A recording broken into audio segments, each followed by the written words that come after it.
kacau Ustaz, nak tanya total satu benda dah boleh? Okey, mai tutup pakai ni Ustaz, nak rekod ni.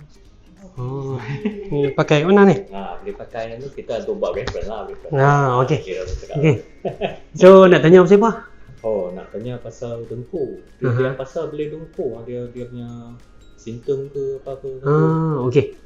Berdengkur orang Utara panggil berdengkok kan. Berdengkok ni sebenarnya common Jimmy. Hang tanya ni kira orang kata soalan yang common. Sebagai contoh ni kalau kita tengok daripada segi kelaziman ni berapa kerap orang berdengkur Sebagai contoh kalau kita lelaki 2 orang 50% berdengkur. So that mean daripada kita 2 orang ni salah seorang mesti berdengkur. Itulah. Kita malam pun dengkur. Bahasa mudah lah.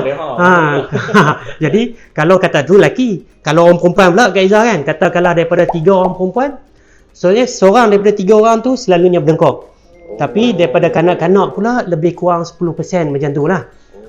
Jadi kalau kata istilah berdengkur ni benda yang common. Cuma bila berdengkur ni kita nak tahu berdengkur ni sama ada berdengkur tu jenis yang berbahaya ataupun tak. Dia ada bahaya ataupun tak.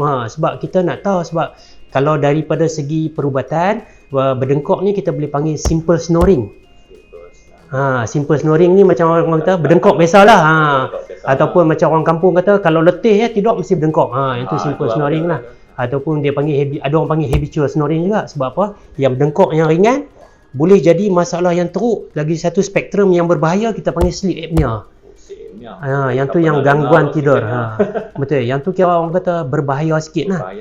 Jadi kalau patient main dengan masalah berdengkok, kita akan sembang pasal benda tu. Berdengkur pun boleh sembang. Kena sembang baru kita tahu. Jadi sebab tu kalau boleh, patient yang ada masalah berdengkur ni, dia main. Sebagai contoh kalau suami ada masalah, main dengan isteri. Sebab kita nak tanya bukan setakat suami, isteri pun kita akan tanya. Okey. Kalau tera tu daripada orang kata tu pengenalan baru masalah berdengkur. Jadi faham dah pasal berdengkur ni sikit-sikit. Faham sikit-sikit. Okey. Kak Izzah ada apa-apa kan nak tanya? Doktor, kalau kata doktor check patient tu macam mana cara dia? Okey. Sebab tu tadi saya kata kalau ada orang kata mai pesakit dengan berdengkur tu, kalau boleh kita bawa ahli keluarga sama. Kita nak menilai sebenarnya lah. Jadi bila sebagai contoh pesakit masuk kan, dia ada kriteria yang mana kita sebagai contoh soalan screening. Soalan kita nak tahu sebagai contoh pesakit ni perlu pemeriksaan lanjutan ataupun tak. Sebagai contoh yang pertama memang patient mai berdengkok kan, berdengkok. Okey. Lepas tu kita akan tanya spouse dia ataupun pasangan dia, suami atau isteri dia, nampak tak sebagai contoh si suami ni berdengkok, nampak tak? Ada berhenti bernafas tak waktu berdengkok? Jadi sebagai contoh anak-anak kan, kita tanya mak, anak-anak ni tidur macam mana? Berdengkok kuat tak? Dia berubah posisi tidur tak? Dia ada kencing malam tak? Sebagai contoh.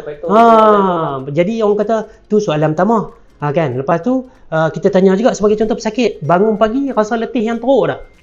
Jadi macam mana kita nak tahu orang kata letih, mengantuk? Sebagai contoh kalau tak cukup tidur. Sebagai contoh ada orang tidur daripada pukul 8 malam sampai pukul 6 pagi kalau ikut duration, 8 malam pula, 10 malam. 10 malam sampai 6 pagi, 8 jam duration tidur tu dah cukup. Tetapi dia tak dapat tidur yang berkualiti. Dia macam mengantuk lagi. Mengantuk. So bangun pagi dia akan letih.